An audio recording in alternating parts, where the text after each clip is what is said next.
예, 오늘 우리 디모데후서 2장 15절의 본문 말씀을 읽었는데요. 바울이 명령하는 거죠. 너는 진리의 말씀을 옳게 분별하라. 이 아래를 읽어보면 아마도 디모데가 사역하고 있었던 교회 현장에 거짓 교사들이 거짓 진리를 이야기하고 하나님의 말씀을 혼잡케 하는 일들이 있었던 것 같습니다. 부활 없다라고 이야기하는 자들이었죠. 우리가 하나님의 말씀을 올바르게 이해하고 그리고 잘못된 것을 분별할 수 있다는 것은 어떻게 보면 가장 큰 복입니다. 지식과 믿음, 아는 것과 믿음 다르다라고 이야기했지만 아는 것 그대로 믿는 것입니다. 사실은 모르는 것을 믿을 수는 없는 거죠. 맹신이 아니고 결국 믿음도 우리가 알고 있는 것에 근거해서 믿기 때문에 하나님의 말씀을 어떻게 내가 이해하고 알고 있냐, 사실 그것이 믿음으로 될 수 있는 거죠.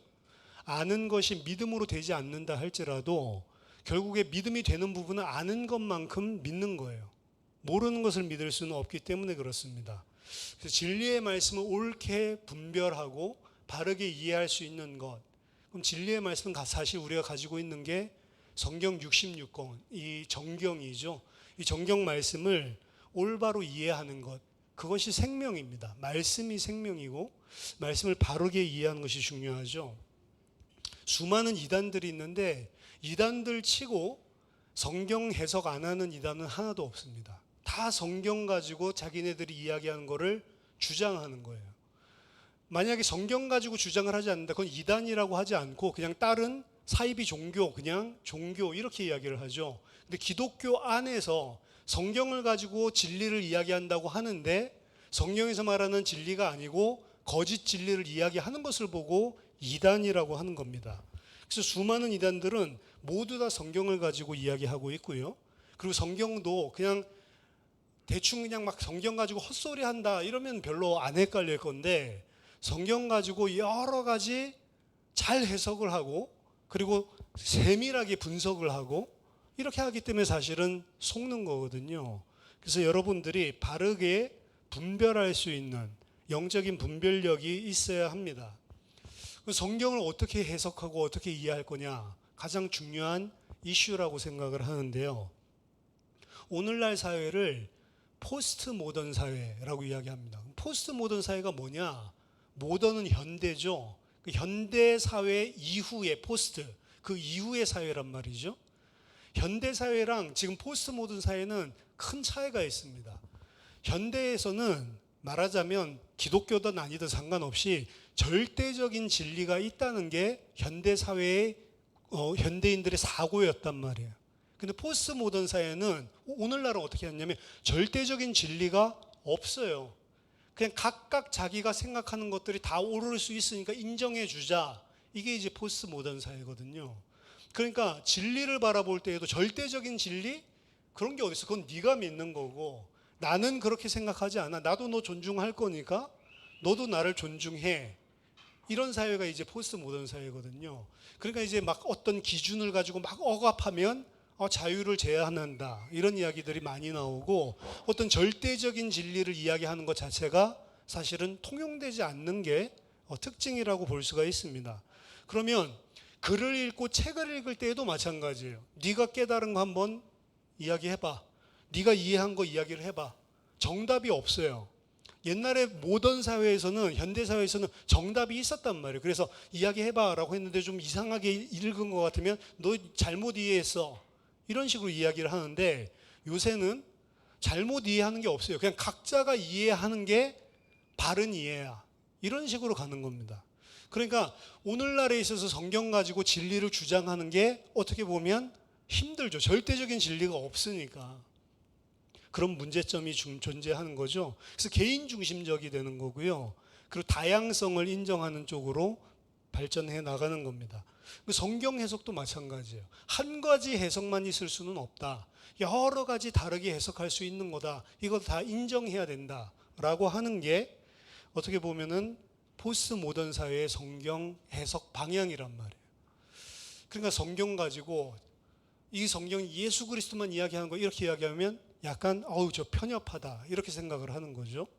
그러니까 오늘날 이 성경도, 그러니까 성경 이해를 하는 것도 각각 자기 나름대로 이해를 하는 것들을 계속 권장을 하고요. 일반 대학에서도 미국에는 그 종교학 이런 것들을 하거든요. 그런 데에서 이런 식의 성경 읽기를 가르치는 겁니다. 그 여호와는 나의 목자시니 내가 부족함이 없으리로다라고 이야기하는 것들을, 이 시편 23편이죠. 전체를 가지고 너희들이 읽고 이 시에 대해서 평해봐라. 어떻게 깨달았냐? 여호와가 왜 나의 목자야? 내가 내 인생의 목자지. 자기가 뭔데 나를 이끌어? 이런 식으로 읽는단 말이죠. 쉴만한 물가로, 그 쉴만하다는 것은 잔잔한 물가 요거거든요. 왜 나를 잔잔하게 고여있는 그런 썩은 물을 먹게 하려고 하지? 그가 내 머리에 기름을 바르시고, 왜 내 머리에 기름을 발라? 나 기름 싫어하는데. 이런 식으로 쓰는 거예요, 대학생들이, 미국 대학생들이. 근데 이제 제가 논문을 읽은 거거든요, 소논문을. 그 소논문 읽은 이 성경 박사가 자기 클래스에 있는 일반 학생들에게 읽으라고 했더니 참신한 시편 23편의 고백이 나왔다라고 하면서 그도 칭찬하는 거예요. 그러니까 시편 23편 잔잔한 물가로 인도해주고 머리에 기름 발라주고, 사실은 이게 큰 복인데 내 머리에 막 함부로 말도 안 하고 기름 부어버리고 짜증난다는 거죠. 이런 것들을 읽으면서 그렇게 이해할 수도 있구나. 너무 좋다. 역시 여러 가지로 해석이 가능한 거구나. 이게 이제 그 아티클의 전체 주제란 말이죠. 과연 그럼 성경도 지금 포스트 모던 사회에서 이야기하는 것처럼 다양하게 그렇게 읽을 수 있는 거고, 각자 개인이 그렇게 내가 원하는 방식으로 읽어도 되는 거냐라고 하는 거죠. 정답이 없냐? 바르게 읽는 이런 기준 같은 게 없냐라고 하는 거죠.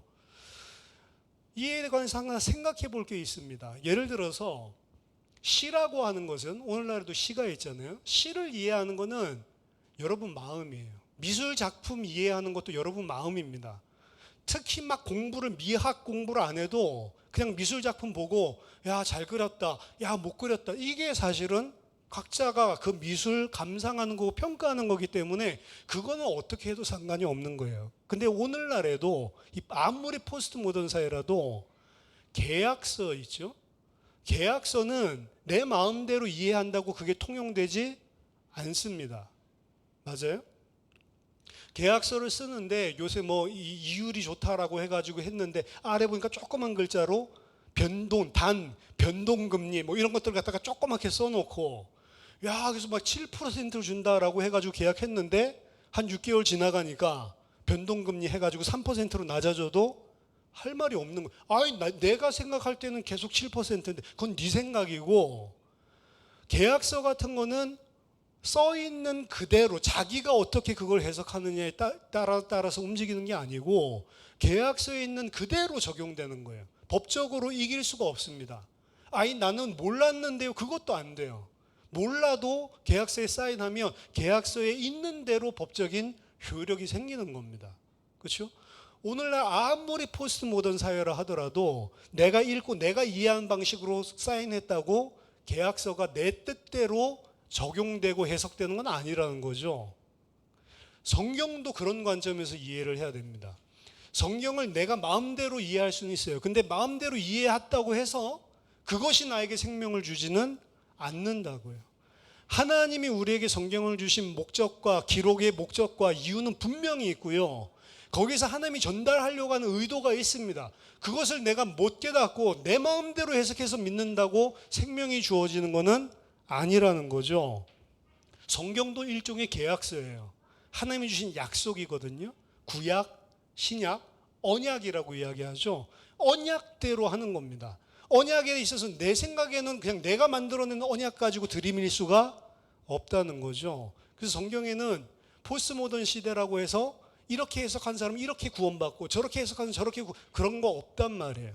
성경에서 이야기하고 있는 분명한 계약, 언약의 내용이 존재하고 있고 그것대로만 법적인 효력을 갖는단 말이에요. 나중에 심판대에서는. 그래서 성경을 이해하는 데 있어서는 내 마음대로 하는 것이 아니고 성경에 있는 내용을 바르게 이해하는 것, 바르게 해석하는 것과 바르지 않게 해석하는 게 반드시 존재한다는 거. 모든 해석이 다 옳은 거 절대로 아니라는 거. 그러면 어떻게 이해를 하고 해석을 해야 바르게 이해할 수 있는가? 이 부분에 대해서 이야기한 겁니다. 왜냐? 결국에 우리가 신앙생활하는 데 있어서 가장 근본이 되는 건 이 성경책이란 말이에요. 성경책을 어떻게 이해하고 성경 말씀을 어떻게 이해하냐라고 하는 거죠. 먼저 생각해 볼 것은 성경을 해석하는 데 있어서 성경은 여러분 목사만 해석하는 게 아니고 여러분들도 다 해석하는 겁니다. 하지만 성경을 해석하는 데 있어서 성경 자체의 어려움이 존재하고 있어요. 그게 뭐냐면 이게 오늘날 우리 시대에 쓰여진 그리고 한국 사회에서 쓰여진 책이 아니고 BC 길게는 1500년 전 기록된 건 BC 1200년대라고 이야기를 하는데 그때부터 시작해서 신약 성경은 1세기 그러니까 거의 1500년 사이에 40여 명이 넘는 그런 저자들이 쓴 거란 말이에요. 그렇기 때문에 우리랑 시대가 가장 최근의 거라고 해도 신약 성경이라고 해도 2000년 정도 차이가 난단 말이에요. 그러니까 당연히 언어 자체도 그렇고 언어도 한국어로 쓰여진 게 아니죠. 원래는 구약 성경은 히브리어랑 아람어, 신약 성경은 헬라어로 쓰여졌단 말이에요. 그러니까 우리나라 언어로 쓰여진 책도 아니고 그리고 우리랑 똑같은 사회도 아닙니다. 어떻게 보면 저 메소포타미아 때부터 시작해가지고 그 아람어가 흥행했었던 BC 8세기 이럴 때 지금은 영어가 흥행하는 것처럼 그때는 아람어가 흥행했단 말이죠. 그리고 로마 제국이 헬레니즘 문화를 전파하면서 그리스어죠. 헬라어가 장악하고 이런 사회적인 문화적인 것들이 전혀 다르단 말이에요. 언어만 이해해서도 안 되고 언어 바깥에 있는 사회, 문화 이런 것들이 다 섞여가지고 이해를 해야 되는데 우리들이랑 떨어져 있단 말이죠. 여러분 한글은 100년 전 한글로 쓰여진 거 한번 읽어보세요, 여러분. 상당히 다릅니다. 100년 전에 쓰여진 것만 해도. 세종대왕이 창제했으니까 그럼 세종대왕이 만들었었던 그 해례본 있죠? 여러분 지금 읽어보세요. 읽을 수 있는 사람 제가 봤을 때 거의 없을걸요?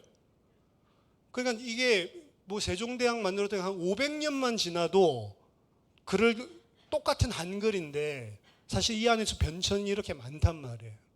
그런데 전혀 문화도 다르고 전혀 언어도 다른 팔레스타인 지방에 있었던 책이란 말이죠. 그러니까 우리가 어떻게 쉽게 이해를 할 수 있습니까? 완전히 다른 사회와 문화, 사회적인 장벽, 문화적 장벽 이것들을 이해를 해야 됩니다. 근데 창조과학회 같은 데는 예를 들면은 창세기 1장 가지고 해석을 할 때 무엇을 가지고 해석을 하냐면 현대 과학을 가지고 해석을 하는 거예요. 그래서 하나님의 말씀은 진리니까 우리가 생각할 때 우리가 알고 있는 우주적인 진리 그것이 분명히 창세기 1장에 나와야지 이게 진리라고 착각을 하고 있는 거예요. 아닙니다. 이 책은 BC 3500년 전에 쓰여진 책이에요. 그때 있었던 사람들이 가지고 있었던 우주관, 세계관 그걸 가지고 쓰여진 거예요. 우리는 문자 그대로 해석해야 된다라고 하는데 여러분 문자 그대로 해석할 수 있습니까? 창세기 1장을? 창세기 1장에 보면 하늘이 2번 나와요. 태초에 하나님이 하늘과 땅, 천지를 이렇게 했는데 하늘과 땅을 창조하시니라 라고 이야기 나오죠. 근데 거기서 하늘 만들었는데 둘째 날에 또 뭐 만들어요? 또 하늘 만들죠. 궁창을 만들고 그 궁창을 하늘이라고 칭하시잖아요. 근데 그 궁창이라고 하는 것은 원어를 보면 라키아라고 해가지고 딱딱한 철판 같은 거예요. 실제 재질은 얼음입니다. 얼음 같은 수정. 그러니까 투명한 거란 말이에요. 투명한 딱딱한 고체판 같은 것들을 라키아라고 하는 겁니다. 하나님이 물 사이에다가 딱딱한 판을 둔 거예요. 얼음 수정 같은. 그게 라키아인데 그걸 하늘이라고 불렀다고요. 이게 어디서 나온 거냐? 고대 근동에 살았던 사람들은 하늘에 딱딱한 판이 있는 줄 알았어요. 그리고 별들이 그 판에 박혀 있는 줄로 알았습니다. 그리고 그 딱딱한 판에 별들과 달들과 해들이 다닐 수 있는 그 기차로 치면 레일 같은 게 있는 걸로 생각을 했어요. 그러니까 그 레일을 따라서 움직이는 거죠. 고정적으로. 그게 그들이 가지고 있었던 천문학이에요. 그러니까 왜 하늘이 파랗냐? 그 얼음 같은 판 위에 물이 있다고 생각을 했어요. 그러니까 그 물이 조금씩 쏟아지면 비 오는 거죠. 하늘에서 문을 열어가지고 비를 내려주는 거죠. 그런 식으로 생각을 했다고요. 그게 창세기 1장에 그리고 있는 고대 근동지방이 가지고 있었던 그 사람들의 생각에 준해서 그들 수준으로 하나님이 어떻게 보면은 창조주의심을 설명해 주고 있는 거예요. 그러니까 만약에 창세기 1장을 문자적으로 그대로 해석해야 된다라고 한다면 딱딱한 판이 있어야 되는 거예요. 딱딱한 판이 있습니까? 없잖아요. 여러분 중에 그렇게 믿는 사람 하나도 없죠. 그럼 딱딱한 판이 없기 때문에 성경이 가짜다 지금 말하는 게 그 창조론을 가지고 현대 문학을 결합시키려고 하는 이 사람들이 주장하는 거라고요. 딱딱한 판이 없으니까 성경은 가짜네. 이런 식으로 이해를 하는 거라고요. 아니죠. 그때 그 사람들에게 준 거예요. 그때 그 사람들이 이해하고 있는 세상 속에 그때 그 사람들이 이해할 수 있는 수준에서 이야기를 해준 거라고요. 어린이에게, 아기에게, 아기가 어디서 태어나? 엄마 배에서 태어나? 어디로 나와? 전 배꼽에서 나오는 줄 알았어요. 어렸을 때. 그렇죠? 엄마 배에서 태어난다라고 이야기를 하고 배꼽이 이제 보니까 구멍이 있으니까 배꼽에서 나오나 보다. 이렇게 생각했다고. 근데 배꼽에서 나오나 보다 생각하고 있는 애한테 배꼽에서 나온 거 아니야. 이렇게 해가지고 굳이 설명할 필요가 없다고요. 아이들 수준에 맞게, 눈높이에 맞게. 성경은 그런 거란 말이죠. 창조과학의 문제점은 고대 근동지방에 3000년 전에 있었던 그 책을 누구 기준으로 읽어요? 현대 과학적인 기준으로 읽는다고요. 그러니까 그걸 어떻게 해야 돼요? 끼워 맞춰야 되는 거예요. 그러니까 성경에서 이야기하는 것을 주해한다라고 이야기하죠. 주해한다라고 하는 것은 영어로 보면 exegesis라고 하는데 ex라고 하는 것은 exit, 출입구에 보면 exit이라고 써 있죠. 탈출구. ex는 끌어낸다. 안에서부터 밖으로 끌어낼 때는 x라는 접두어를 쓰는 거고, 그러니까 주해는 뭐예요? 내 거를 집어넣어서 보는 게 아니고 여기에서 이야기하는 것을 끌어내서 보는 게 성경 해석이라고요. 거꾸로는 아이스제시스라고 이야기합니다. EIS를 붙여서 아이스제시스는 내 거를 가지고 보는 거예요. 그걸 잘못 보는 거죠. 성경을 통해서 성경이 이야기하는 걸 보기보다는 내가 생각하고 싶은 거를 보기를 원하는 게 아이스제시스라고 한다고. 성경은 그래서 주해를 해야 하는 거지 내 생각을 투영해가지고 내 생각을 갖다가 끄집어내려고 보는 게 아니란 말이에요. 그런데 여러분, 인간은 악합니다. 하나님의 말씀으로 나를 조정당하는 것보다 인간은 어떻게 말씀을 듣기를 원하냐면 내가 듣고 싶은 대로 듣기를 원해요. 그래서 말씀을 들을 때에도 내가 원하는 것만 들어요. 말씀 참 좋다라고 하는 게 진짜로 말씀에 의해서 깨지는 이런 것들도 있지만 많은 경우에 내 생각이랑 딱 맞네 이러면 말씀 좋은 거예요. 내가 생각하고 있었던 거랑 너무 잘 맞아떨어지는 이런 이야기를 하면 은혜됐다라고 착각을 하는 거죠. 아닙니다. 성경 자체가 이야기하고 있는 거에 의해서 내가 가지고 있는 것들이 잘못했으면 깨지는 것을 보고 은혜라고 하는 거예요, 사실은. 또 어려우면 뭐가 있냐면 아까 전에 40여 명의 저자가 있다라고 이야기를 했는데 실제는 더 많을 수도 있겠죠. 40여 명의 저자들이 그 사람들 자체도 한 지역 한 문화에서 산 사람들이 아니에요. 그리고 그 사람들 자체가 각각 다른 시대에 살고 있었기 때문에 사실은 성경은 66권의 책으로 구성되어 있는 겁니다. 한 권이 아니에요. 66권으로 구성되어 있는 겁니다. 그 중에 바울같이 여러 권 쓴 사람도 있지만 대부분 한 권, 모세 같은 경우는 5권을 썼다라고 이야기를 하지만 각각 다른 저자들이 다른 시대에 이 범위로 보자면 거의 한 1500년 동안 기록을 한 거란 말이에요. 그 어떻게 일관성을 가질 수가 있겠어요? 그래서 대부분은 자유주의 학자들은 일관성을 가질 수가 없다. 각각 다른 사람이 1500년 동안 우리나라라고 치면 1500년이라고 하면 언제부터예요? 이 삼국시대부터입니까? 삼국시대부터 있었던 사람들이 한 40명이 뚝뚝 떨어져 가지고 쓴 글들을 모아놓은 거라고요. 근데 그게 어떻게 일관성을 가지고 한 이야기를 하고 있다, 이렇게 이야기를 할 수가 있어요. 말도 안 되는 거죠. 삼국시대 어떻게 살았는지도 모르는데. 그런데 성경에서 가장 중요한 것은 이중저자입니다. 이중저자. 사람이 저자이기는 하지만 최종적인 궁극적인 저자는 그 사람들 배후에 계시는 하나님이시다라고 하는 거예요. 성경은 인간 저자가 있고 그 배후에 궁극적인 저자인 하나님이 있습니다. 그래서 하나님이 썼다라고 이야기를 하는 거예요. 하나님이 우리에게 말씀을 주셨다. 누가 썼냐? 사람이 썼죠. 사람이 썼는데 하나님이 그들을 성령으로 감동시키셔서 썼다라고 이야기를 하는 겁니다. 그럼 저자는, 인간 저자는 여러 명이지만 궁극적인 저자는 하나님이기 때문에 한 하나님이 쓰신 책이란 말이에요. 그 안에서 일관성, 통일성이 나오는 겁니다.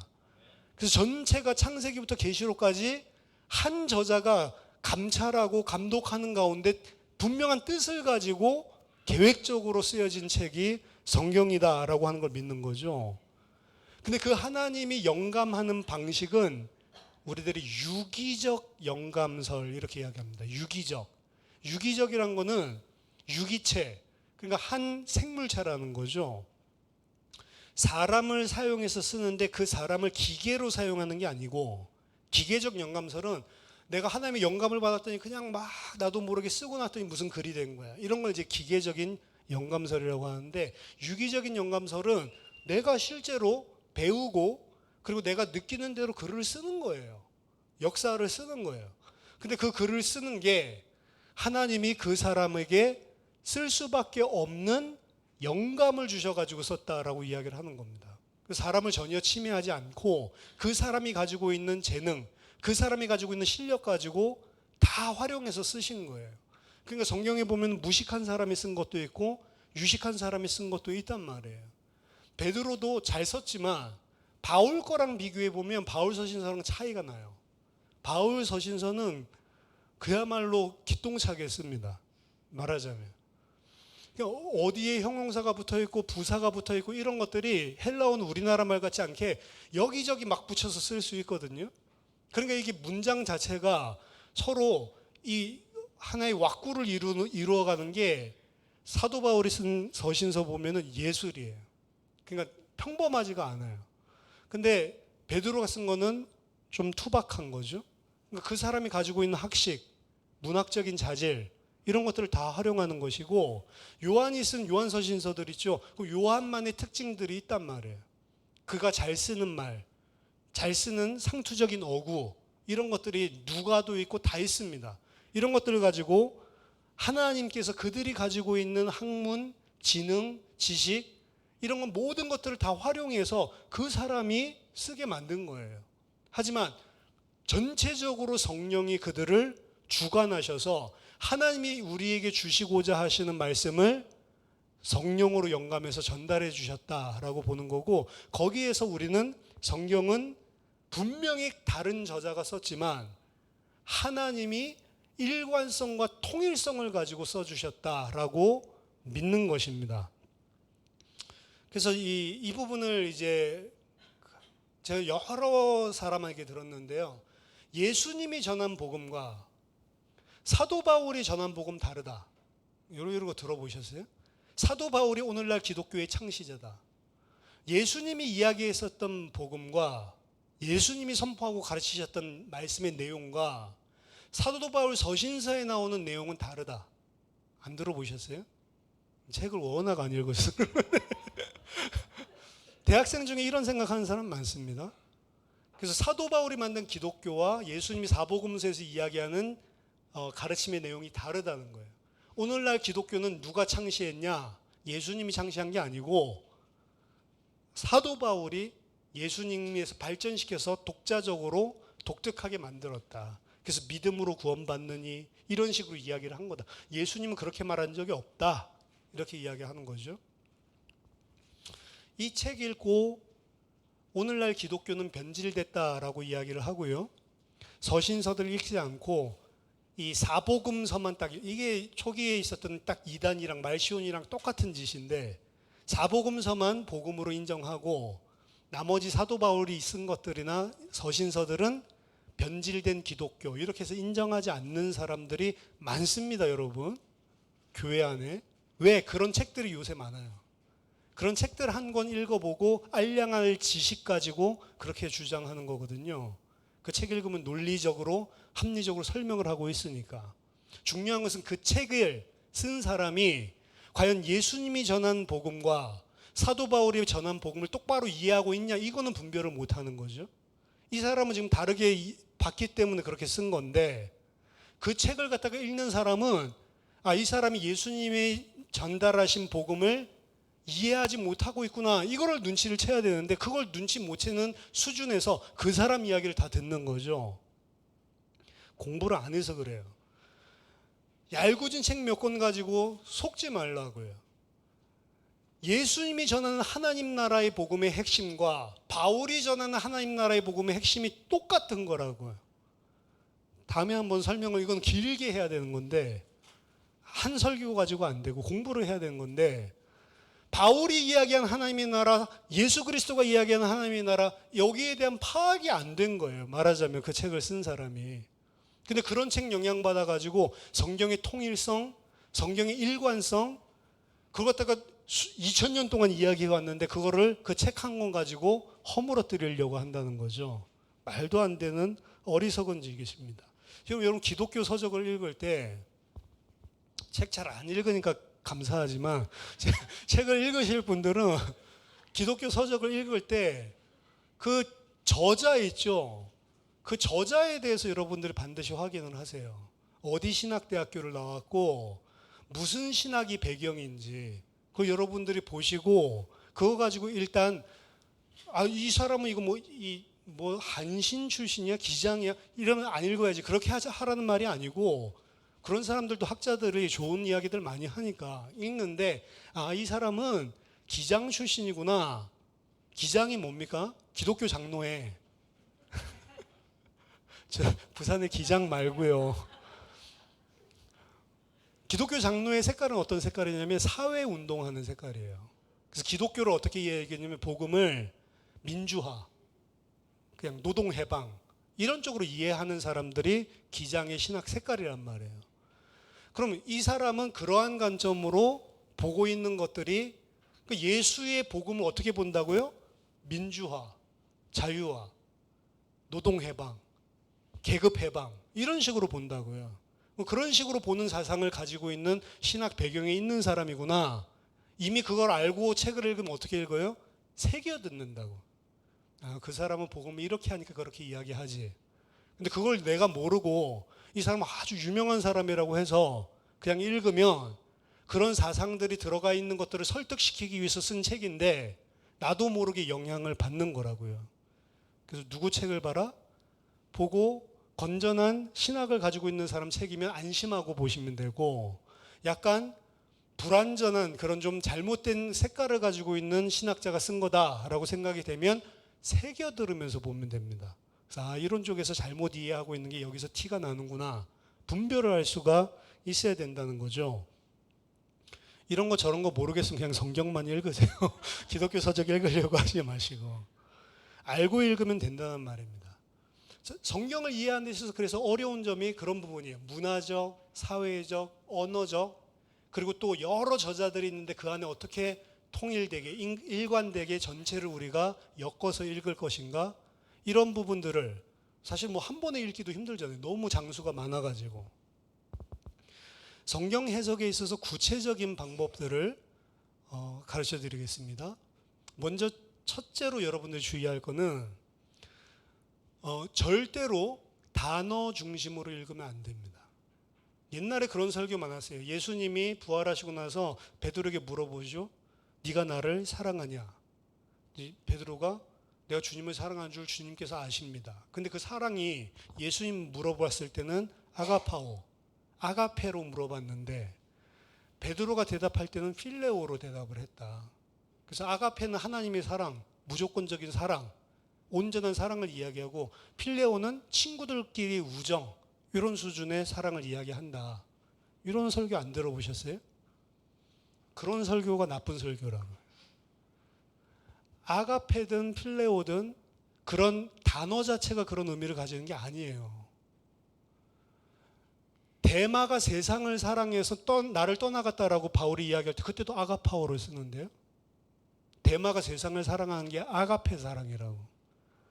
그럼 그건 뭐 무조건적인 하나님의 사랑이 아니잖아요. 그러니까 단어를 가지고 이야기를 하면 안 된다고요. 그러니까 단어를 가지고 막 잘 분석하는 거 있죠.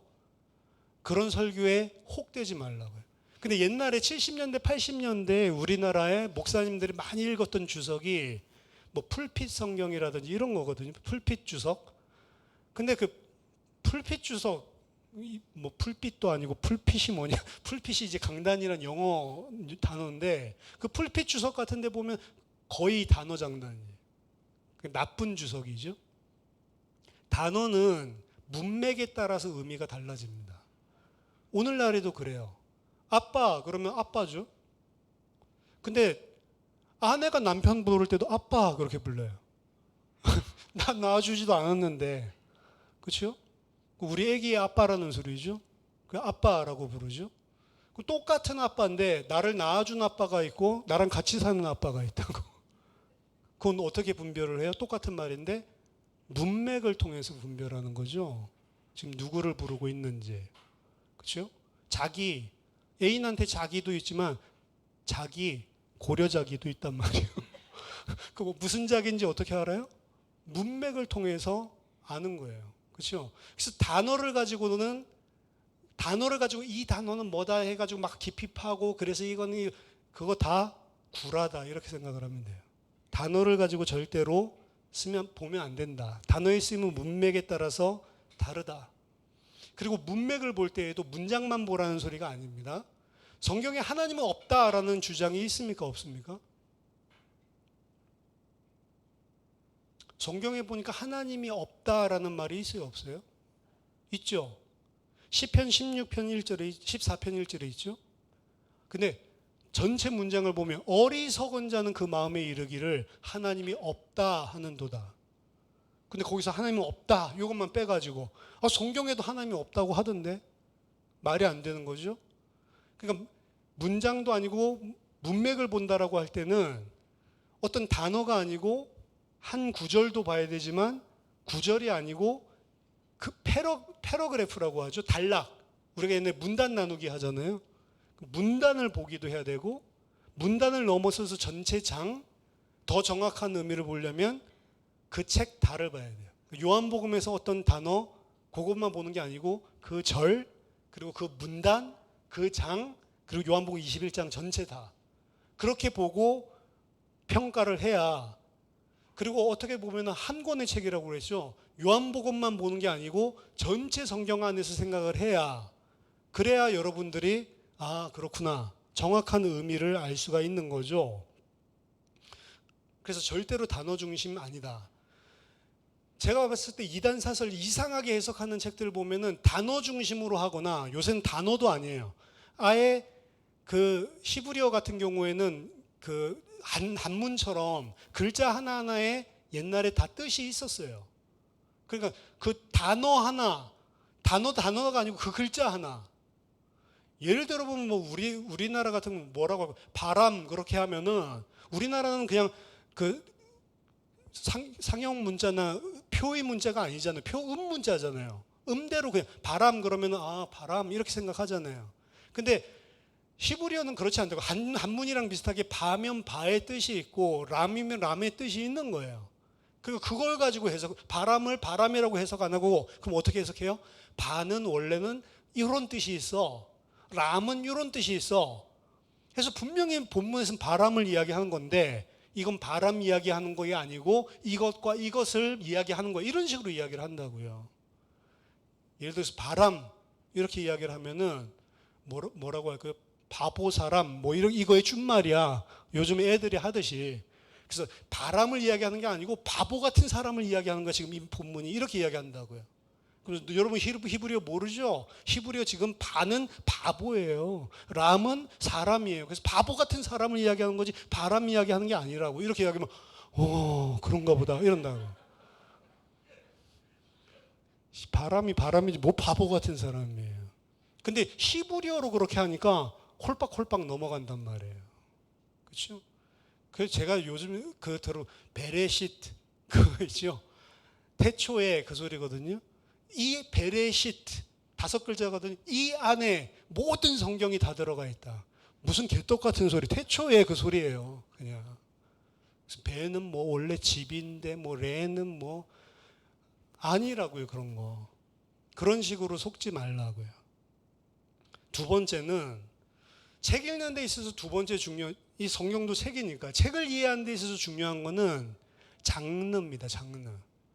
그 성경을 읽을 때에도 장르가 왜 중요하냐면 우리가 예를 들어서 픽션, 허구적인 거짓말로 그냥 지어낸 이야기, 픽션을 읽을 때랑 넌픽션, 그냥 역사책을 읽을 때랑 이미 읽을 때 자세가 다르다고요.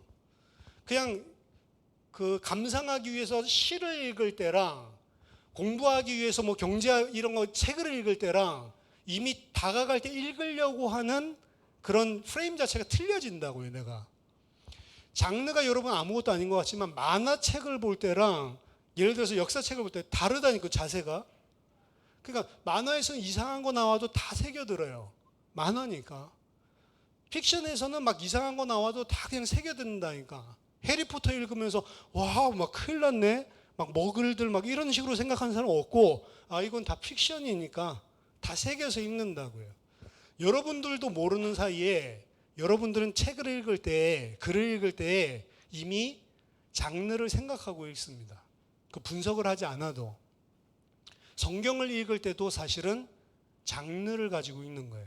근데 성경은 장르가 다양해요. 안에 보면 그냥 역사도 있는 것 같고 스토리도 있는 것 같고 시도 있는 것 같고 여러 가지가 다 짬뽕되어 있단 말이에요. 워낙 많고 내용이 많으니까 노래도 들어있고. 그런데 성경을 읽을 때 여러분들이 기본적으로 가져야 되는 성경의 장르입니다. 오늘 기억을 해두세요. 성경의 장르가 뭐냐? 기억을 해두시라고요. 성경의 장르는 역사책입니다. 역사책은 역사책인데 역사라고 하는 것은 특별한 관점을 가지고 쓰여지는 거예요. 성경은 무슨 관점을 가지고 쓰여진 역사책이냐? 구속을 관점으로 가지고 쓰여진 구속 역사책이다. 구속사라고 이야기합니다. 구속 역사책. 창세기 1장 1절부터 시작해서 계시록 22장까지 전체 하나의 인류의 이 세상의 역사를 직선적인 역사죠. 시작이 있고 끝이 있는. 성경에서 이야기하고 있는 이 땅의 역사는 직선적인 겁니다. 윤회 이런 거 아니에요. 무한한 것도 아닙니다. 시작이 있고 끝이 있어요. 근데 그 전체를 하나님이 어떻게 인류를 하나님의 백성을 구원하시는지 구속하는지를 기록해 놓은 구속 역사책이다라고 여러분들이 장르를 설정하시고 보셔야 정확한 것입니다. 그게 큰 그림이에요. 그래서 누가복음 24장 25절 27절에 예수님이 엠마오로 가는 제자들에게도 이야기를 하죠. 미련하고 선지자들이 말한 모든 것을 마음에 더듬는 자들이여, 그리스도가 이런 고난을 받고 자기의 영광에 들어가야 할 것이 아니냐 하시고 이에 모세와 모든 선지자의 글로 시작하여 모든 성경에 쓴 바 자기에 관한 것을 자세히 설명하시니라. 예수님이 본 성경이란 말이에요. 다 뭐라고요? 너희들을 구속하기 위해서 보내실 그리스도에 대해서 예언하고 있는 책이 구약책 아니냐.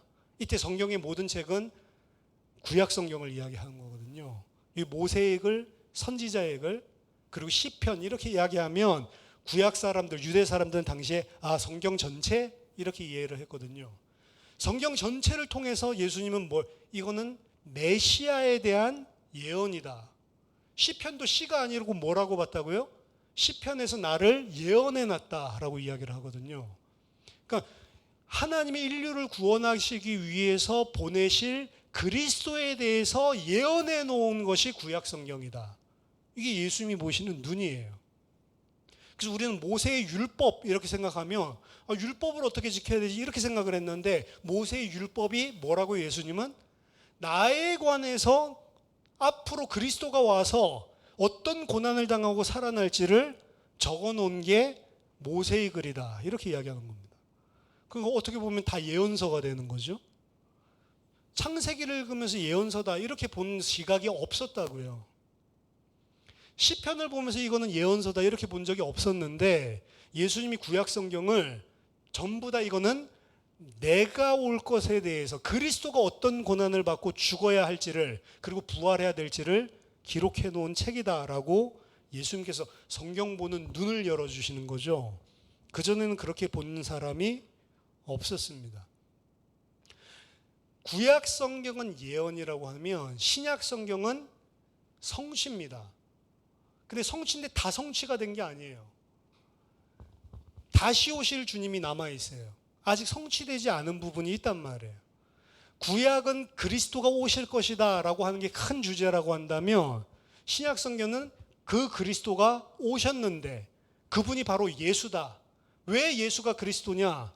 그가 약속한 대로 십자가에서 죽으시고 장사된 바 되었다가 약속하신 대로 사흘 만에 부활했기 때문에 그가 그리스도다. 이게 이제 신약 성경이에요. 그리고 그 신약 성경, 그 죽음과 부활을 통해서 우리의 대속을 다 이루셨고, 그것을 믿는 자에게 구원을 베푸시고, 그분께서 장차 심판주로 오실 것이다. 이것까지가 사실은 신구약이 이야기한 전체 구속사의 큰 그림입니다. 하나님이 창조하셨는데 죄로 말미암아서 타락했고, 그들을 그리스도로 말미암아서 구원하시고, 그리고 그 구원을 심판을 통해 완성하실 것이다. 한마디로 말한다면 딱 네 가지요. 창조, 타락, 죄죠. 그리고 구원, 그리스도를 통한, 그리고 심판. 이 전체 구속 역사를 이야기하고 있는 게 성경입니다. 그럼 이 파트가 빠져 있으면 안 되는 거예요. 성경을 읽을 때. 오늘날에 어떤 사람들은 예수 그리스도 믿어서 구원받는 게 아니고 내가 무슨 깨달음을 가지면 내가 그리스도가 된다라고 이야기하는, 아니라니까요. 그럼 뭐가 빠졌어요? 대속이라고 하는 게 빠져 있잖아요. 죄인인데 그냥 내가 많은 거 깨달으면 내가 그리스도 됩니까? 성경에서 이야기하고 있는 전체적인 큰 맥락. 그럼 예수께서 십자가와 부활로 대속을 완성했다라고 하는 게 이 예수가 그리스도인 이유인데, 오늘날에는 많은 이단들 뭐라고 이야기하는지 그걸로 부족하다는 거예요. 항상 이야기하는 게. 그래서 내가 말세에 왔다는 겁니다. 문선명도 이야기했죠. 예수님이 다 잘했는데 뭐만 실패했다고요? 가정사역을 실패했대요. 그래서 자기가 그 가정사역을 메꾸기 위해서 왔다는 거예요. 그러니까 그리스도가 부족한 거죠. 그리스도가 해야 될 일 가지고 그 일만으로는 구원받기가 불완전하다라고 이야기하는 겁니다. 그건 뭘 부정하는 거예요? 예수가 그리스도라는 걸 부정하는 거예요. 신천지 뭐라고 이야기하죠? 옛날까지는 그리스도 믿어서 구원받는지 모르지만 지금은 마지막 시대라서 증인인 자기의 말을 들어야 된대. 그건 무슨 말이죠? 이 시대에는 예수 그리스도로만 구원을 못 받는다는 거예요. 증인인 자기의 말을 듣고 따라야지 된다는 거예요. 그럼 무슨 말이죠? 그리스도로는 불완전하다는 거예요. 결국에는 JMS 자기가 메시아라고 이야기를 하는데, 재림주라고 이야기를 하는데, 그러니까 2000년 전에 온 그 예수 메시아 믿어가지고는 불완전한 거예요. 이 시대는 누구를 따라야 돼요? 메시아가 다시 왔으니 자기를 믿어야 되는 거예요. 그러니까 예수 그리스도를 믿는 걸로는 불완전하기 때문에 뭔가를 덧붙이는 겁니다. 항상. 그러니까 그들은 그들 나름대로의 교리책들, 경전이 따로 있어요. 통일교도 경전이 따로 있죠. JMS도 성경 들고 이야기를 하지만 진짜 핵심적인 자기네들의 교리는 따로 있죠. 그 책을 공부해야 되는 거죠. 뭐 안식교도 똑같잖아요. 안식교도 이 성경 이야기하는 것 같지만 따로 있죠. 또 이야기하는 책이. 항상 다른 책이 있다고요. 그러니까 저는 책을 안 쓸 거예요. 따로 있고 그거를 강조하는 것들 자체가 이미 성경을 어떻게 보면 불완전하다라고 이야기를 하는 겁니다. 그 책을 만약 공부를 하면은 무엇인가를 더 새로운 지식을 얻는다. 몰몬경도 보세요. 몰몬경도 다른 게 있잖아요. 근데 그 몰몬경 누가 받았어요? 조셉 스미스가 받았다면서요. 여러분들 몰몬 교회에 가보면 그 조셉 스미스가 받았다고 황금 성경을 갖다가 모형인데 전부 다 만들어 놨거든요. 거기 막 글이 써 있어요. 근데 영어도 아니고요. 이 세상에 없는 글이에요. 그냥 막 도형 같은 것들이 막 그려져 있어요. 그게 조셉 스미스가 받았다는 거래요. 언제? 뭐 1800년대에. 나무를 파고 뭐 산에 올라서 나는 나무 파보라니까 파니까 그 경전이 나왔대요. 그럼 그 경전 원본 어디 있냐? 없어요. 그냥 조셉 스미스가 자기가 봤다라고 이야기하는 증언만 있을 뿐이지 완전 황금으로 만들어진 그거 없어요. 지금 모형밖에 없어요. 사실은.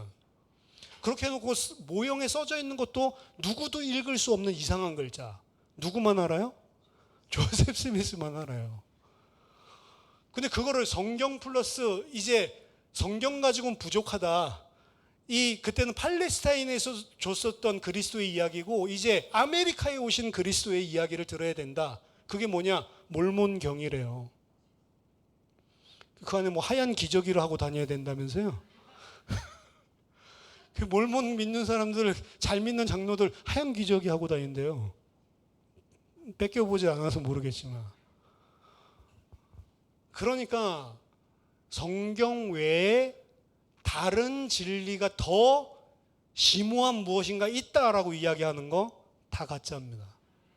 하나님이 이 시대에 나한테 특별한 계시를 줘서 예언하게 한다? 가짜입니다. 어떻게 보시면 되냐? 정신병자. 근데 그런 사람 찾아가죠, 기독교인들이. 성경은 안 보고 그 사람한테 찾아가가지고 무당 점치듯이 이거 내가 어떻게 해야 될까요? 이런 거 물어본다고. 그렇죠? 그럼 그 사람 지시를 해줘요. 막 샬라샬라 해가지고 뭐 나무로 가라 막 완전히 도사라니까요. 그 예언의 은사입니까? 귀신 들린 거예요. 귀신 들린 거. 성경 외에는 다른 진리 없다. 성경의 목적은 뭐냐? 우리에게 구원을 주기 위한 구속 역사책이다. 하나님께서 어떻게 행하실지를 이야기를 했고 구약 성경에 그리고 그 말씀하신 대로 행하셨고 그리고 말씀하신 것을 온전하게 다 이루실 것이다.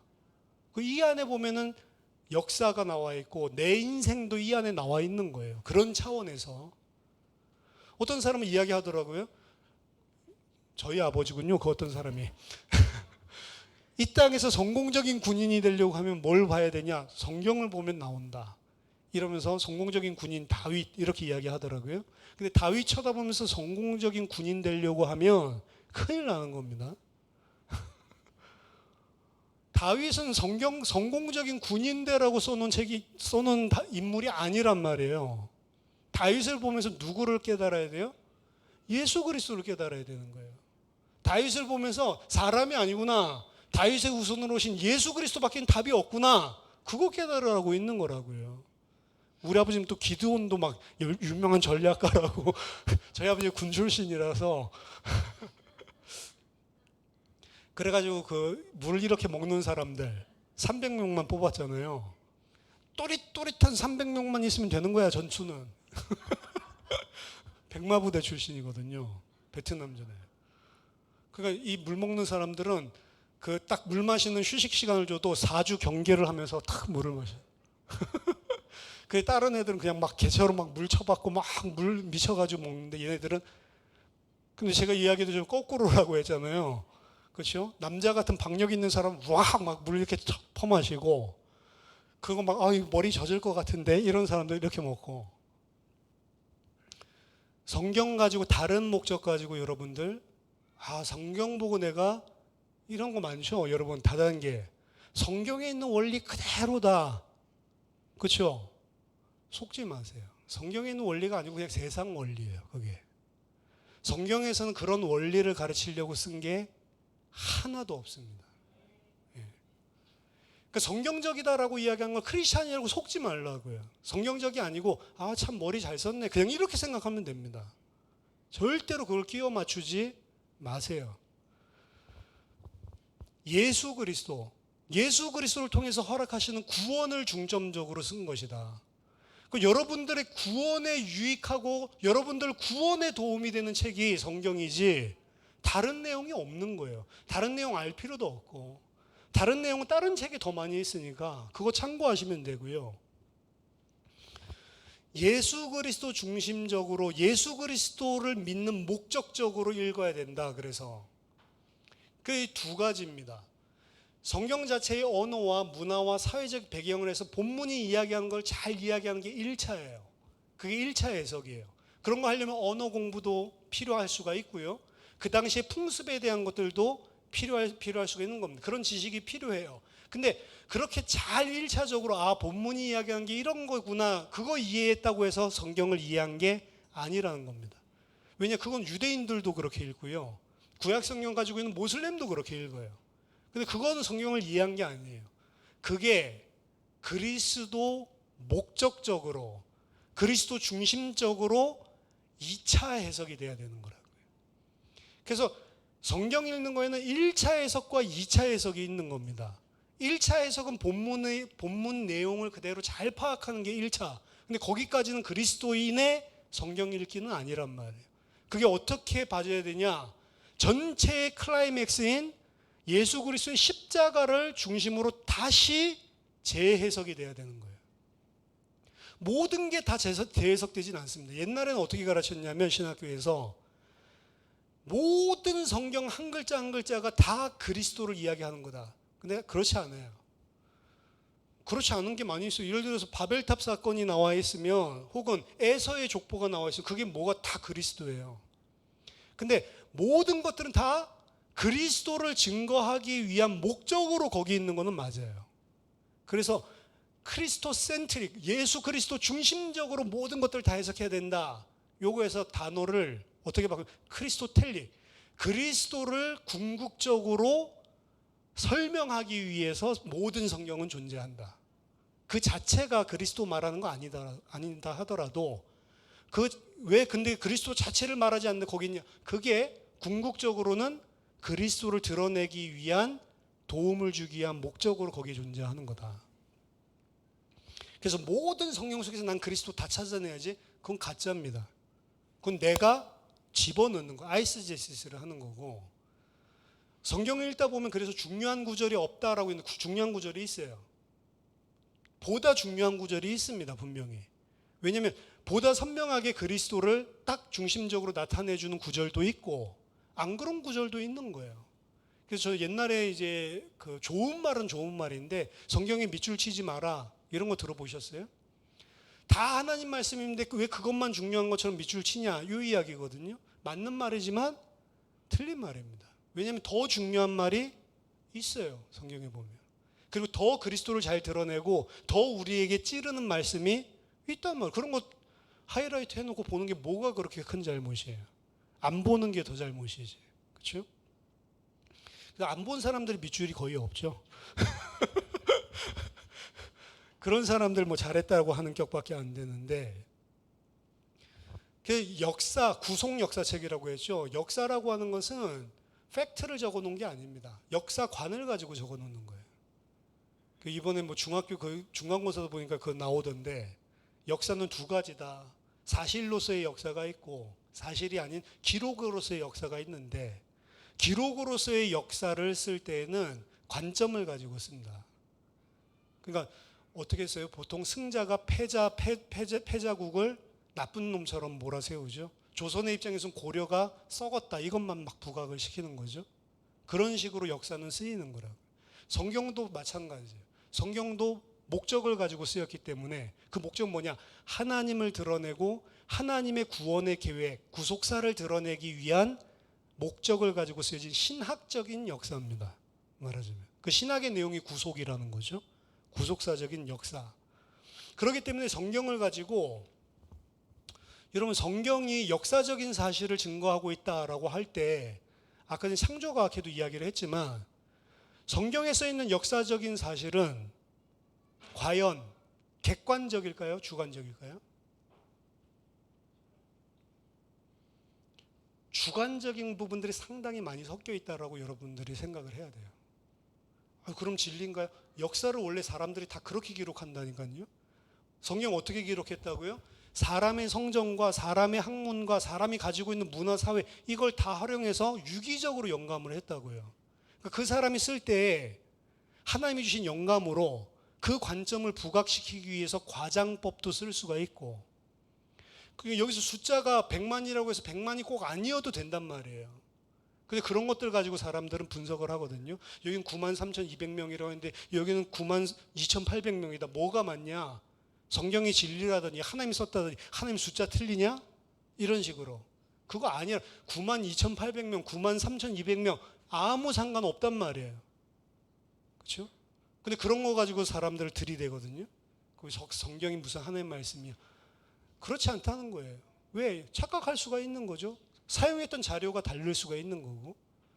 오늘날 역사랑 똑같다라고 생각을 하시면 돼요. 나단 선지자가 하나님께 신탁을 받아서 다윗을 찾아갑니다. 다윗이 나는 이렇게 왕궁에 살고 있는데 저 천막 바람 부는데 언약궤가 있으니까 이거 너무 불편하다. 내 성전을 지어야 되겠다. 딱 생각을 했는데 그 생각하고 있을 때 하나님이 나단을 보내십니다. 내가 집이 필요하다고 했냐? 만물이 다 내 집인데? 이야기하면서 하지만 기특하다는 거죠. 어떻게 그 생각을 하냔 말이에요. 왕이. 대부분 자기 도치에 있을 건데 다윗이 참 마음이 하나님이랑 통하는 자가 맞아요. 그 다윗의 마음을 보고 나단 선지자를 통해 하나님께서 약속하십니다. 이게 사무엘하 7장 16절인데 자, 뭐라고 워딩이 되어 있냐면 너의 집, 다윗의 집이죠. 너의 집, 너의 집과 너의 나라, 다윗의 나라죠. 너의 나라가 내 앞에서, 하나님 앞에서 영원히 보존되고 너의 왕이, 다윗 너의 왕위가 영원히 견고하리라. 다윗과 언약을 맺으십니다. 어떻게 보면 너의 왕위와 너의 가문이 영원한 왕국과 영원한 왕위를 차지하게 될 거다. 근데 똑같은 본문을, 똑같은 이야기를 역사 기록인데 역대상 17장 14절에서는 하나님이 나단을 통해서 똑같은 장면인데 뭐라고 이야기하냐면 내가 영원히 그를, 다윗을 나의 집과 나의 나라에 세우리니 그의 왕위가 영원하리라. 사무엘서에서는 뭐라고 얘기했어요? 다윗 너의 왕위와 너의 나라가 영원히 보존되리라. 이렇게 기록을 하고 있는데 역대기서에 가니까 똑같은 역사 기록을 하고 있잖아요. 똑같은 장면을. 근데 뭐라고 했냐? 다윗의 왕위가 아니고 나의 왕위와 나의 집을 영원히 보존하리라. 그럼 두 개가 완전 다른 이야기 하고 있잖아요. 그럼 이 역사가 뭐가 맞아요? 둘 중에? 사무엘서가 맞아요? 역대기서가 맞아요? 그러니까 이거를 하모나이제이션, 조화롭게 만드는 그 작업을 하모나이제이션이라고 하는데, 하모나이제이션 하는 사람들은 뭐라고 이야기하냐? 나단이 와서 두 마디를 했다. 한 마디는 다윗 너의 왕위와 너의 집이 보존되게 하겠다. 그리고 나의 왕, 나의 나라와 나의 왕위가 보존되게 하겠다. 이 두 마디를 다 했는데 선택적으로 하나하나씩 기록을 했을 뿐이다. 그게 하모나이제이션이에요. 하모나이제이션 여러분 나쁜 짓입니다. 속여먹 띄워 맞추는 거예요. 그런 식으로 해석을 하는 사람들 옛날에 많았거든요. 아닙니다. 똑같은 사건인데 지금 다르게 기록하고 있는 거예요. 뭐가 역사냐? 둘 다 역사예요. 네, 둘 다 역사인데 뭐가 그럼 차이가 있냔 말이에요. 사무엘서를 기록할 때는 다윗 왕국이 망하지 않고 존재하고 있을 때였습니다. 그러니까 하나님이 다윗의 왕위와 다윗의 나라를 영원히 보존하겠다라고 하는 약속이 적혀 있는 거예요. 근데 역대기서는 똑같은 역사를 쓰는데 언제 쓰여진 거냐면 바벨론 포로 잡혀갔다가 돌아오고 나서 쓴 거예요. 돌아오고 나서는 다윗계의 왕도 없어졌고요. 그리고 돌아왔기는 돌아왔지만 누가 주권 국가예요? 여전히 그들은 식민지 같은 상태였단 말이에요. 그러니까 왕권도 없고 나라도 주권도 잃고 이게 바벨론부터 시작해서 나라를 제대로 찾은 적이 한 번도 없어요. 사실은 마카비 혁명이 일어났을 때 잠깐 마카비 왕조 일어났을 때 한 100년 정도 그러다 또 로마한테 또 완전 무너지죠. 그러니까 잠깐밖에 없었고 더더군다나 다윗의 자손도 아니었어요. 그 역대기서 포로 후기 시대를 살고 있었던 사람이 다윗의 왕위가 영원하다고 했는데 왜 영원하지 않지? 다윗의 나라를 영원히 보존시켜 준다고 했는데 왜 우리나라가 망하고 지금 이 꼴이지? 재해석을 한 게 역대기서입니다. 아, 이 다윗의 나라라고 한 거는 육신적인 이 땅의 나라를 하나님 말씀하신 게 약속하신 게 아니구나. 그 다윗의 왕위와 그 다윗의 나라라는 거는 저 위에 있는 하늘의 나라를 이야기하는 거구나. 하나님이 이 땅의 것을 가지고 설명을 하는데 오히려 그 땅의 것이 무너짐을 통해서 뭘 지금 깨닫기 시작하게 만들었냐면 하나님이 약속하신 것은 위에 있는 것을 지금 약속하고 있구나. 이게 이제 계시예요. 그러니까 역사를 기록하려고 하는 게 하나님의 목적이 아닙니다. 역사가 아니고 성경을 통해서 위의 것을 바라보게 하는 게 목적이에요. 말하자면. 그러면 그래도 그렇죠. 역사인데 둘 중에 그럼 팩트는 뭡니까? 사무엘서가 팩트입니까? 아니면 역대기서가 팩트입니까? 알 수 있습니까? 실제로는 무슨 일이 일어났을까요? 우리가 안 살아봤으니까 모르겠죠. 근데 이 두 가지가 다 동시에 성취되신 분이 있습니다. 그게 예수 그리스도예요. 하늘의 나라와 하늘의 왕위. 예수 그리스도가 하늘에서 내려오신 왕이시고 하늘을 통치하시는 왕이시거든요. 그러면서 다윗의 자손으로 이 땅에 오셔서 이 땅에 다윗의 가문과 다윗의 왕위를 이 사무엘서에서 이야기한 나단의 신탁과 역대기에서 이야기한 나단의 신탁을 둘 다 동시에 성취하고 있는 분이 예수 그리스도란 말이에요. 그러니까 결국에 이 다윗은 다윗 이야기하려고 하는 게 아니라는 거죠. 누구요? 하늘과 땅의 왕권을 가지고 그 보좌를 영원한 보좌를 가지시는 예수 그리스도 이야기를 하고 있는 거예요. 그래서 이게 역사 이야기를 하는 게 아니고 누구 이야기요? 예수 그리스도 이야기를 하고 있는 거구나. 궁극적으로. 그렇게 해석을 해야 되는 겁니다. 그러니까 결말을 알고 보면 아, 이게 사무엘에서 이야기한 그 언약도 성취됐고 역대기에서 이야기한 그 언약도 동시에 성취됐구나. 아무런 문제가 없어지는 겁니다. 그리스도를 통해서 해소가 되는 거예요. 그래서 우리는 누구냐? 결론을 가지고 있는 사람들이거든요. 우리는 이미 2000년 전에 십자가와 부활로 예수 그리스도 알고 있는 사람들이 이제 성경을 읽는단 말이에요. 그러니까 알고 읽으면 이제 어떻게 읽어야 되냐? 1차 해석에서 끝나는 게 아니고 우리는 항상 2차 해석으로 읽는 거예요.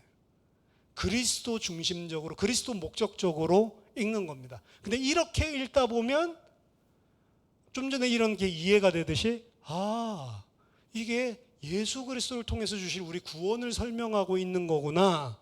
이렇게 새롭게 보이기 시작을 한단 말이에요. 제가 늘 이야기하지만 추리소설이나 아니면은 대반전이 있는 영화들이죠. 식스센스 제가 이야기 많이 하는데 보셨어요? 다들 성경만 보셔서. 식스센스라고 하는 영화 보면은 처음부터 끝까지 관객들을 다 속여요. 브루스 윌리스가 나와가지고 이야기를 하는데 처음부터 끝까지 사람들은 그냥 브루스 윌리스가 사람인 줄 알아요. 브루스 윌리스가 누구예요? 귀신이라고. 지도 지가 귀신인 줄을 몰라. 지가 나중에 자기가 귀신이란 거 알고 충격받거든요. 귀신이 옆에 있어서 대화하면은 하얀 그 입김이 나오는데 여름에도 한여름에도 이러는데 브루스 윌리스랑 같이 이야기하고 있는 애기 입에서 입김이 나와. 그거 보고 이제 아는 거죠. 처음에 영화 장면이 시작되면 브루스 윌리스 막 뭐라고 했는데 사람들이 완전히 듣지도 않으니까 막 왜 내 말 안 듣냐고 막 열받아가지고 당신 항상 그런 식의 막 부부싸움하고 이러거든요. 근데 지 혼자 싸움하고 있는 거지 그 사람은 귀신이기 때문에 들리지도 않고 보이지도 않는 거예요. 나중에 브루스 윌리스가 귀신이구나 알고 나서 다시 보면요. 브루스 윌리스 혼자서 지금 하고 있구나 이게 다 보여요. 근데 처음에 영화 볼 때는 그냥 부부싸움 하고 있는 것 같아요. 알고 나서 보면 새롭게 보인다. 그래서 그 영화 개봉됐을 때 완전히 대충격 이래가지고 완전 센세이션이 일어났죠. 그랬더니 누군가 미친놈이 그 극장 앞에서 브루스 윌리스가 귀신이다, 브루스 윌리스가 귀신이다 막 이러고 돌아다니더라고요. 그래서 뭐야 저 사람. 근데 그 미친놈이잖아요. 그 들어가서 영화를 보는데 계속 그게 떠오르더래. 브루스 윌리스가 귀신. 결말 가서 봐야 이게 소름 끼치는 건데 듣고 보니까 다 보이는 거야. 영화 변상의 노라고. 예수 그리스도로 결말을 난 걸 가지고 우리는 어떻게 봐야 되냐?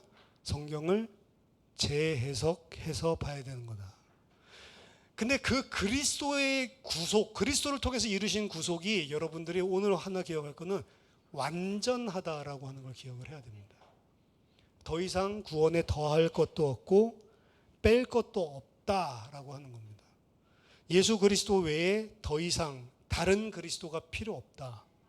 더 이상 새로운 구원의 길은 없다. 그게 이단에 안 속는 거예요. 이 말세 때는 이걸 깨달아야지만 구원받는다. 이미 틀린 거. 아, 저것도 헛소리 하는구나. 이렇게 생각하시면 돼요. 신박한 걸 이야기를 한다고 할 때 그게 그리스도를 믿는 믿음을 나에게 강하게 해주는 건지 아니면 그리스도에 대한 믿음 그거랑 상관없이 다른 걸로 솔깃하게 하는 건지 기준이 그겁니다. 이단은 다른 걸로 솔깃하게 하는 거예요. 왜? 지식 정보들이 솔깃할 수가 있거든요. 그럼 성경은 아까 전에 해석을 다양하게 할 수 있다고 했는데 다양하게 할 수 있냐? 이 큰 해석의 틀 속에서는 다양성이 있을 수는 있습니다. 근데 그 큰 틀을 벗어난 것은 잘못된 해석이다. 구속 역사, 그리스도의 대속, 그 큰 틀을 벗어나서 해석하는 것은 틀린 것이다. 여러분들 그것을 분명하게 기억하시면 미혹되지 않을 것입니다. 요한복음 5장 39절 40절 너희가 성경에서 영생을 얻는 줄 생각하고 성경을 연구하거니와 이 성경이 곧 내게 대하여 증언하는 것이니라. 그러나 너희가 영생을 얻기 위해 내게 오지 않는구나. 성경을 잘못 이해한 거죠. 디모데후서 3장 15절 성경은 능히 너로 하여금 그리스도 예수 안에 있는 믿음으로 말미암아 구원에 이르는 지혜가 있게 하느니라. 이 목적으로 쓰여진 거예요. 예수 그리스도를 믿음으로 말미암아 구원에 이르는 지혜가 있게 하는 것. 그러니까 이 큰 구속 역사에서 벗어났다. 그거는 뭐 잘못되지는 않았잖아요. 잘못되지 않았지만 쓸데없는, 어떻게 보면 쓸데없는 해석. 왜? 도움이 안 돼요. 구원을 얻기 위해서 준 건데 나랑 구원이랑 별로 도움이 안 되면 그냥 내 지적인 것만 건드는 거잖아요. 그렇죠? 여러분의 성경 해석, 성경 이해 이 부분에 대해서 여러분들 바르게 이해하시고, 미혹되는 사람들이 요즘에 그렇게 많대요. 성경 가지고. 신천지는 완전히 살판났죠. 이제는 그냥 뭐 일반 전도하듯이 막 전도하죠. 수많은 사람들이 따라가죠. JMS 그렇게 아무리 때려도 거기 있는 사람들은 안 빠져나옵니다. 왜 안 빠져나오죠? 이미 성경 외에, 성경에서 증거한 것 외에 다른 게 진리로 들어가 버렸어요. 정명석 죽어도 안 없어질 가능성이 있습니다. 그래요. 하나님의 교회처럼 죽어도 안 없어진다. 왜? 그 2인자들, 3인자들 또 있거든요. 그 어떻게 하면 유지해서 뺏겨 먹을까라고 하는 그런 사람들이 또 그 단체에 있기 때문에 성경 모르면 속고 당하는 것입니다. 우리 교회는 뭐 신천지 못 들어오겠지. 들어올 수 있어요. 제가 봤을 때는. 그렇죠? 들어와도 뭐 별로 뺏겨 먹을 게 없어서 그렇지. 들어올 수는 있다. 근데 미혹되지 않는 기준은 이 부분이란 말이에요. 사실은. 저와 여러분들이 성경을 바르게 이해하고 성경을 통해서 구원에 이르는 지혜가 날마다 성장해가는 은혜가 있기를 예수 이름으로 축원합니다. 기도하겠습니다. 살아계신 하나님 아버지 은혜를 감사드립니다. 저희에게 성경을 통해 예수 그리스도를 믿는 믿음을 허락하심을 감사드립니다. 성경을 다른 이유로 보고 묵상하고 그 앞에 우리들이 날마다 말씀을 상고하는 것이 아니고 우리들의 구원을 이루어 가시고 우리의 구원을 완성하신 그 그리스도를 믿는 믿음으로 자라나는데 하나님의 성경이 우리들에게 생명의 양식이 될 수 있도록 은혜를 베풀어 주시옵소서. 올바른 진리를 분별할 수 있는 영을, 눈을 저희들에게 허락해 주시옵소서. 예수 그리스도 이름으로 기도하옵나이다. 아멘.